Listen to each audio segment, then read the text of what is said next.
welcome to today's episode of the Irene Consulting Firm podcast. In the business world, we often focus on making money, growing profits, and scaling operations. But what many business owners overlook is the increasing threat of scams and cyber fraud. Today, we're diving deep into how scammers operate, the tactics they use to steal information, and, most importantly, how you can protect yourself and your business from falling victim to these schemes. Joining us today is Irene, the owner of Irene Consulting Firm, and our special guest, George, an experienced IT consultant who specializes in fraud prevention and cybersecurity for businesses. He's here to break down common scams, explain how they work, and give you practical tips to stay safe. So, let's get into it. Irene, take it away.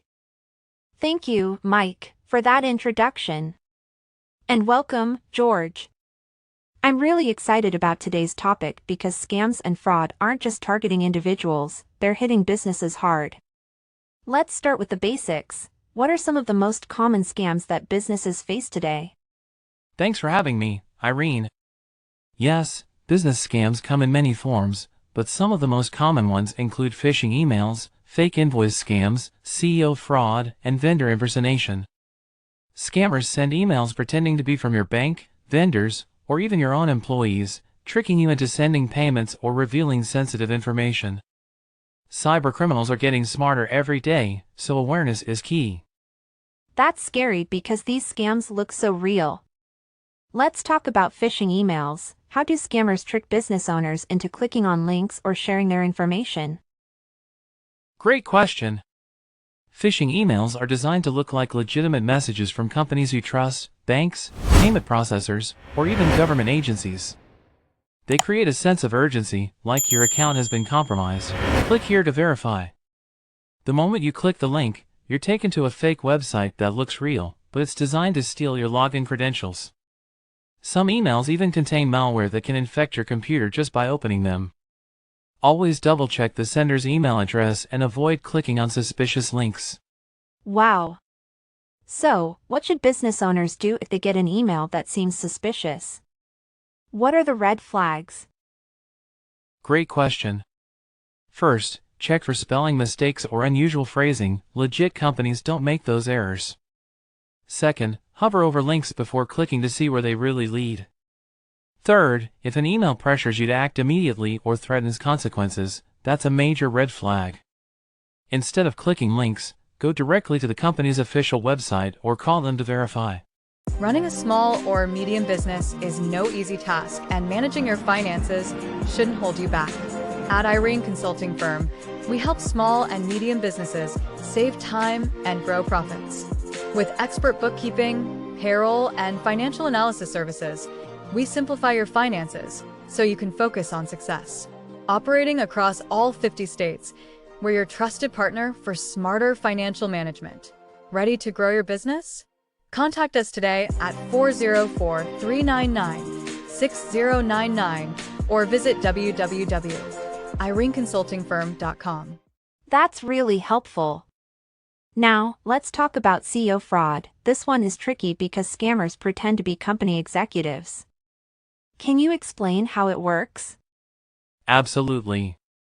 CEO fraud, also called business email compromise, BEC, is when a scammer impersonates a company executive, like the CEO or CFO, and emails an employee, usually in finance or HR, requesting an urgent wire transfer or access to sensitive data.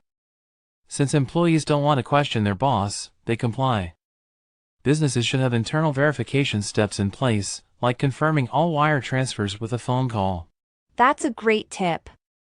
Now, beyond email scams, what about phone scams? How do scammers trick businesses over the phone? Yes, phone scams are another big one. Scammers pretend to be government agencies, tech support, or even vendors, claiming there's an issue that needs immediate action. They pressure you into providing account details, making a payment, or installing fake software. Always verify a caller's identity before giving out any information. Hang up and call the official number instead. This is eye-opening. Before we wrap up, what are your top 3 tips for businesses to stay safe from scams? Great question. First, always verify before acting, whether it's an email, call, or invoice. Second, educate your employees so they know how to spot scams. Third, use strong cybersecurity measures like two-factor authentication and regular password updates. Scammers are constantly evolving, so staying informed is your best defense. That's fantastic advice, George. Thank you for sharing these insights. I know business owners watching will find this incredibly valuable. What an insightful discussion. A huge thank you to Irene and George for breaking down how scams and fraud impact businesses and, most importantly, how to protect yourself. If you found this information helpful, be sure to follow Irene Consulting Firm for more expert business insights. Don't forget to like and share this video with others, so that they can learn from it. Stay safe and stay smart. Until next time. Looking for motivational apparel and essentials to kickstart 2025? Visit my Etsy shop, 𝐼reneBizEssentials. Simply go to www.etsy.com/shop/𝐼reneBizEssentials and grab your favorites today. Link in the description.